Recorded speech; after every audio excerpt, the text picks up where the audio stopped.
Hi, எல்லோருக்கும் வணக்கம். Welcome to உங்கள் நான் கமல் ஹாசன்ஸ். இந்த வீடியோவில் நம்ம கமல் சார் பற்றின ஒரு புதிய தகவல் தான் டிஸ்கஸ் பண்ண போகிறோம்.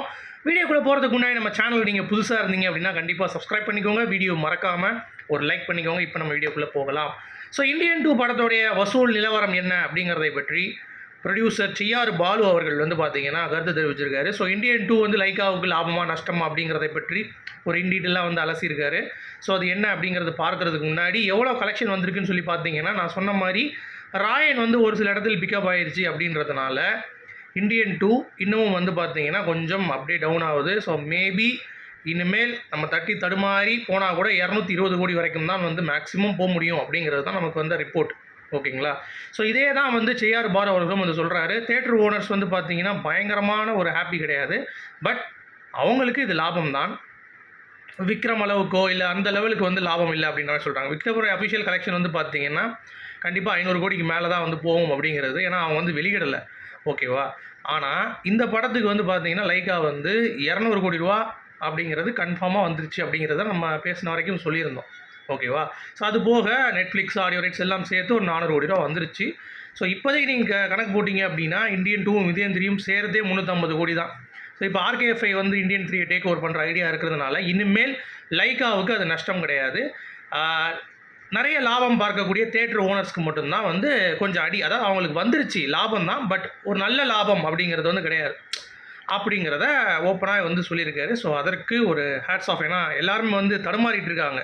எங்கே இருக்குது, எங்கே வசூலுடைய சாதனை கொடுத்துருக்காங்க, எங்கே வந்து பார்த்தீங்கன்னா அதனுடைய பாக்ஸ் ஆஃபீஸ் பார்க்குறது.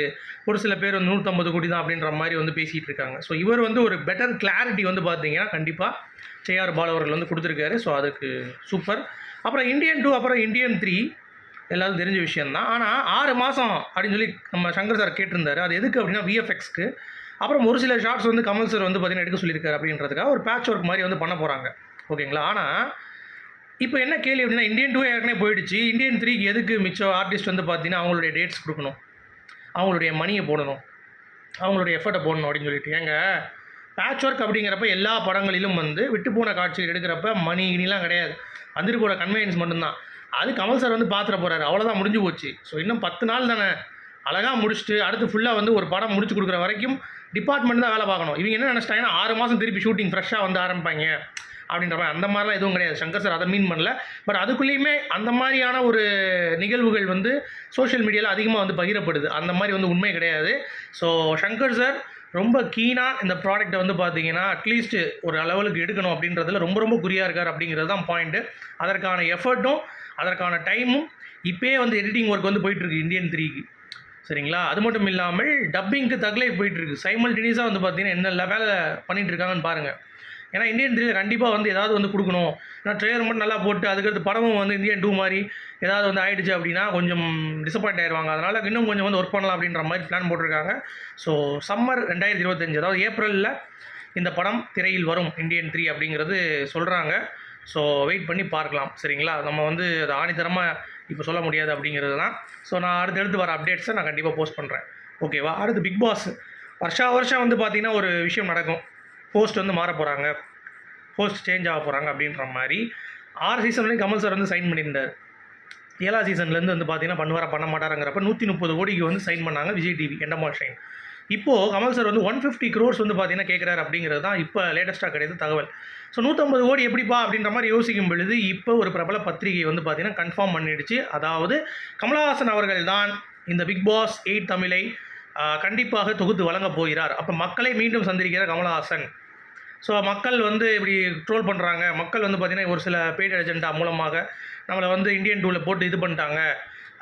போன சீசன்லேயும் வந்து பார்த்திங்கன்னா பிரதீப்புக்கு இதாக வந்து நிறையா ட்ரோல்ஸ் போச்சு. அதெல்லாம் கவலையே படல. நான் மக்களை சந்திக்க போகிறேன் அப்படின்ற மாதிரி திருப்பி வராரு. பார்த்தீங்களா?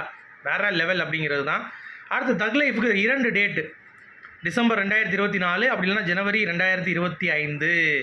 ஸோ டிசம்பர்னால் எந்த ஒரு போட்டியும் இல்லாமல் சும்மா கெத்தாக வந்து பார்த்திங்கன்னா இறங்கி அடிக்கும். ஆனால் ஜனவரி வந்துச்சு அப்படின்னா குட் பேட் அக்லி அப்படின்னு சொல்லிட்டு அஜித் அவர்களுடைய அடுத்த படம் விடாமுயற்சிக்கு அப்புறம் வந்து அந்த திடீர் ரிலீஸ் ஆக போகுது அப்படின்ற மாதிரி சொல்லியிருக்காங்க. ஸோ அஜித்துடன் கமலஹாசன் அவர்கள் மோதுவதற்கான வாய்ப்புகள் இருக்கா அப்படிங்கிறத நம்ம பொறுத்து இருந்தால் பார்க்கணும். சரிங்களா? அடுத்து இந்த யூடியூப் சேனல்ஸு, எக்ஸ் இந்த மாதிரி பிளாட்ஃபார்ம்ஸ் வந்து பார்த்தீங்கன்னா, ஒரு படம் ரிலீஸ் ஆன பிறகு கண்ட மாதிரி வந்து வசனம் போட்டு, கண்ட மாதிரி வந்து கேவலப்படுத்தி பேசி, ட்ரோல் போட்டு, இந்த மாதிரி ஏகப்பட்ட விஷயங்கள் நடக்குது யூடியூப் சேனல்ஸாக இருக்கட்டும், எக்ஸாக இருக்கட்டும். இப்போது கேரளாவில் வந்து ஒரு அதிரடி முடிவு எடுத்தாங்க. கிட்டத்தட்ட 200 யூடியூப் சேனல்ஸை வந்து டெர்மினேட் பண்ணாங்க. அதுபோக இன்னும் 500 வந்து பண்ண போகிறேன்னு சொல்லிட்டு இருந்தாங்க. எக்ஸ்லேயும் வந்து நிறைய பேருடைய இதை வந்து தூக்குனாங்க. ஏன்னா மூவி ட்ரோல் அப்படின்ற பேரில் வந்து ரொம்ப வந்து அவங்களுடைய இமேஜை யூஸ் பண்ணி ட்ரோல் பண்ணுறாங்க அப்படின்ற மாதிரிலாம் வந்து வந்துச்சு. நம்ம கூட அதை பற்றி பேசியிருந்தோம். இந்த மாதிரி ட்ரோல் பண்ணுறவங்க வந்து சும்மா அப்படி லேப்டாப்பில் போட்டு உட்காந்துக்கிட்டு அதை ஓட விட்டு இவங்க வந்து வாங்கி ரியாக்ட் பண்ணிட்டு போயிடுவானுங்க. அந்த மாதிரி ஆட்கள் வந்து பார்த்தீங்கன்னா நிறைய ஆடியன்ஸ் வந்து வருவாங்க. ஏன்னா அதுக்கு நீங்கள் ரியாக்ட் பண்ணுறீங்க அப்படின்ற மாதிரி.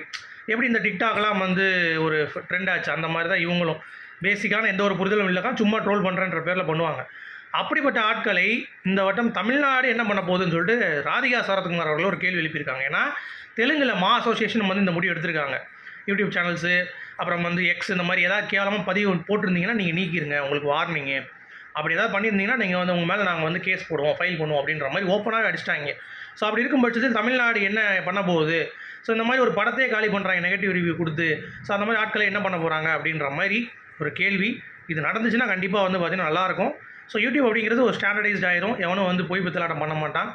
ஒரு க்யூரியாசிட்டியில் வந்து மக்களை பில்டப் பண்ணுறதுங்கிறது வேறு. பட் அதை வச்சு ஒருத்தனை டிஃபேம் பண்ணி ஒருத்தனை வந்து ரொம்ப கேவலப்படுத்தி பண்ணுறது அப்படிங்கிறது வந்து பார்த்திங்கன்னா இட்ஸ் நாட் அக்செப்டட்.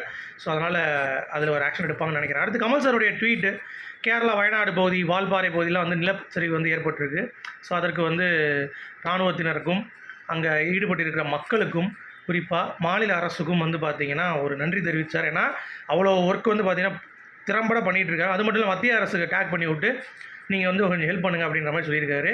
ஸோ எந்த ஒரு விஷயமும் சரி கமல் சார் வந்து பார்த்திங்கன்னா டக்கால்னு அரசியலில் இல்லை ஆச்சு ஊச்சிம்பாங்க. ஆனாலும் அதை நகர்வுகள் எப்படி இருக்குது அப்படின்றதை பார்த்து டக்குன்னு ட்வீட்டை போட்டு வேறு லெவல் சம்பவம் வந்து பண்ணிகிட்டு இருக்காரு ஆண்டவர் அப்படிங்கிறது தான் அது நல்லா இருந்தது.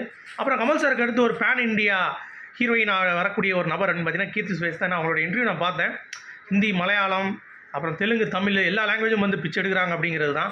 அதுலேயும் கமல் சாருடைய 4 பேருக்கு நல்லது செஞ்சால் எதுவும் தப்பு இல்லை அப்படின்றத வந்து அவங்க எல்லா லாங்குவேஜும் சொன்னது வந்து பயங்கர கூஸ் பம்ஸாக இருந்துச்சு. ஸோ நல்ல ஒரு டேலண்ட் தான். பட் ரெகனைஸ் ஆகலை அப்படிங்கிறது நம்மளால் வந்து பார்க்க முடியுது. ஸோ அது ரொம்ப அற்புதமாக இருந்தது. அப்புறம் கமல் சாருடைய அண்ணன் சாருஹாசன் அவர்கள் 93 வயது. அவர் வந்து பார்த்திங்கன்னா ஹாஸ்பிட்டலில் இருக்கார் அப்படின்ற மாதிரி சுஹாசினி அவர்கள் வந்து போட்டிருந்தாங்க. ஸோ கமல் சார் அவருக்கு வந்து ஒரு தொகை கொடுத்து ஹெல்ப் பண்ணியிருக்காரு அப்படின்ற மாதிரி அப்டேட்ஸ் வருது. ப்ளஸ் வந்து பார்த்தீங்கன்னா அவர் வந்து கமல் சார் வந்து மோல்டு பண்ணார் சின்ன வயசில் அப்படின்றதுனால. இப்போ எதுக்கு திடீர்னு கேட்டிங்கன்னா வயது ரொம்ப ஆகிப்போச்சு அப்படிங்கிறது தான். ப்ளஸ் வெக்கேஷன் போயிருக்கார் ஹாஸ்பிட்டலுக்கு அப்படின்ற மாதிரி சுஹாசினி போட்டது வந்து பார்த்தீங்கன்னா அது ஒரு ரசிக்கும்படியாக இருக்கிறது அப்படிங்கிறது தான் வந்து பாயிண்ட்டு. ஸோ எல்லோரும் கேட்குறாங்க கமல் சார் போய் பார்த்தாரா என்ன அப்படின்ற மாதிரிலாம் அங்கே கேட்டுட்டு இருக்க பொழுது அதெல்லாம் இல்லைப்பா, அது இப்போ நடந்துகிட்ருக்கு. அவர் வந்து கரெக்டாக வந்து பார்த்தீங்கன்னா அவருக்கு தேவையான இதை வந்து அப்டேட் பண்ணிகிட்டு இருக்காங்க. ஹெல்ப்பும் வந்து நடந்துகிட்ருக்கு அப்படின்றத மென்ஷன் பண்ணிட்டாங்க. அடுத்து கல்கி செகண்ட் பார்ட் கமல் சாருடைய கேரக்டர் ஆர்க்கை வந்து பார்த்தீங்கன்னா என்ஹான்ஸ் பண்ணுறதுக்கு நாகேஸ்வரன் ட்ரை பண்ணிகிட்டு இருக்காராம். அதுலேயும் அமிதாப் பச்சன், கமல் சார், பிரபாஸ் வர ஒரு ஃப்ரேம் யோசிச்சு பாருங்கள், தீ பறக்குமா? அதை வந்து எப்படி என்ஹான்ஸ் பண்ணுறது, அதை எப்படி டெவலப் பண்ணுறது அப்படின்றத போட்டு மண்டையை பிச்சுட்டு இருக்காரு. ஏன்னா அந்த மாதிரி சீன் எதுலேயும் வந்துடக்கூடாது அப்படின்ற மாதிரி பயங்கரமாக டைம் எடுத்து வந்து பார்த்தீங்கன்னா அவர் வந்து பென் பண்ணிகிட்டு இருக்கார் அப்படிங்கிறது பார்க்க முடியுது. ஸோ வெயிட் பண்ணி பார்ப்போம். அடுத்த தக் லைஃப் கோவாக்கு போகிறாங்க, சென்னை முடிச்சுட்டு அடுத்து அப்ராடு சைபீரியா இந்த மாதிரி இடங்கள் போகிறாங்க. அப்போ வந்து 20 நாள் ஷூட் இன்னும் அப்ராடில் இருக்கான்.